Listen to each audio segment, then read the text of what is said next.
3h19, nós vamos a Brasília. O Rafael Procópio está conosco, porque, claro, da mesma forma que a gente abre a semana de olho no que acontece no Oriente Médio, a gente abre a semana de olho no que acontece em Brasília e tudo que envolve o caso Master, com informações que chegam direto da capital federal. Claro, desdobramentos não param de sair por aí, né, Rafael Procópio? Boa tarde para você.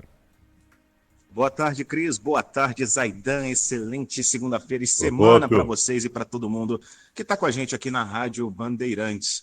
Mais uma semana em que a gente fala das ramificações e tentáculos de todas as investigações envolvendo Daniel Vorcaro e o Banco Master. Banco este já liquidado pelo Banco Central e investigado por diversas fraudes, mas a principal, a que fez com que todo esse escândalo viesse à tona, foi a venda de créditos falsos a partir dessa instituição financeira. E qual é o assunto da vez? Mais uma reportagem do portal O Globo, do blog de Lauro Jardim, indicando que o ministro do Supremo Tribunal Federal, Alexandre de Moraes, frequentou uma mansão de Daniel Vorcaro em Trancoso, na Bahia. Mansão essa que estaria avaliada no valor de 300 milhões de reais. Essa informação trazida pelo Globo indica uma proximidade com Alexandre de Moraes. E é claro, situações que a gente já tem visto nos últimos tempos, é claro que isso trouxe uma manifestação, uma reação do ministro Alexandre de Moraes, que através do gabinete dele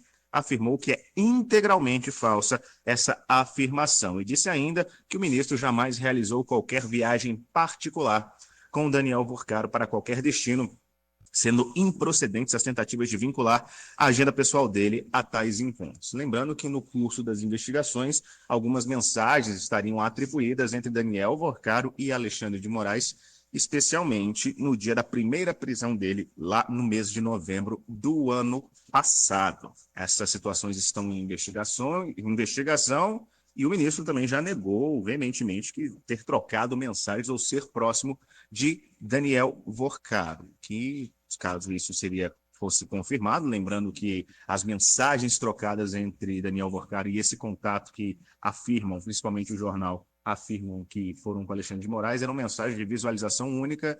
Então, um lado diz que essas mensagens aconteceram e o lado do Supremo diz que, através da perícia dos dados enviados à CPMI e do INSS, está provado que essas conversas não foram com Alexandre de Moraes. Ainda sobre Alexandre de Moraes, na verdade, sobre a família do magistrado, pessoal.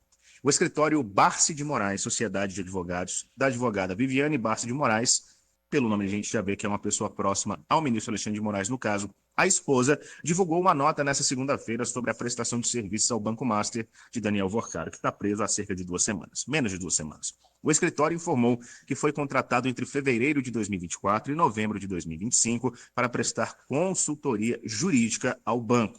De acordo com o escritório, uma equipe de 15 advogados realizou 94 reuniões de trabalho e produziu 36 pareceres legais em áreas como compliance e regulação do mercado financeiro. O escritório afirmou ainda que nunca atuou em causas do Banco Master no Supremo Tribunal Federal.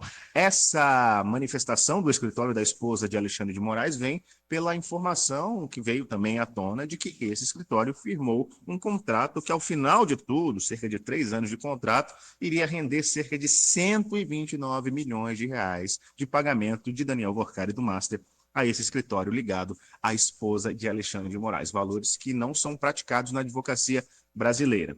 Como a gente acabou de trazer, esse contrato ficou em vigência entre fevereiro de 2025 e 2024, perdão, em novembro de 2025, mais de um ano e 8 meses, mais ou menos, fazendo a conta aqui rápida de cabeça, rendendo cerca de 3 milhões e meio de reais por mês nesses serviços, situação que, pelo menos à primeira vista, mostra mais uma ligação entre Daniel Vorcaro e Alexandre de Moraes e familiares. E para a gente finalizar, falar ainda sobre o julgamento dessa próxima sexta-feira, na segunda turma do Supremo Tribunal Federal, porque a prisão de Daniel Vorcaro, essa última, por conta de, segundo as investigações, de envolvimento com milícia particular, ameaças, enfim, que Daniel Vorcaro seria o chefe, essa prisão ela é preventiva, temporária. Ela precisa ser confirmada pelo pleno da segunda turma que está cuidando desse caso, que é relatado pelo ministro André Mendonça. A tendência é que a segunda turma mantenha o entendimento de André Mendonça, mas até então, até lá, Daniel Vorcaro segue preso esperando o julgamento por definitivo da segunda turma do Supremo Tribunal Federal. Pessoal, já falamos muito sobre caso Master nesses últimos tempos, estamos falando bastante agora nesse momento, e eu garanto a vocês que nas próximas semanas também falaremos bastante, porque tem muita investigação, tem muita ramificação, tem muita história para ser esclarecida sobre o caso Master, Daniel Vorcaro, e as ligações com basicamente os três poderes da República.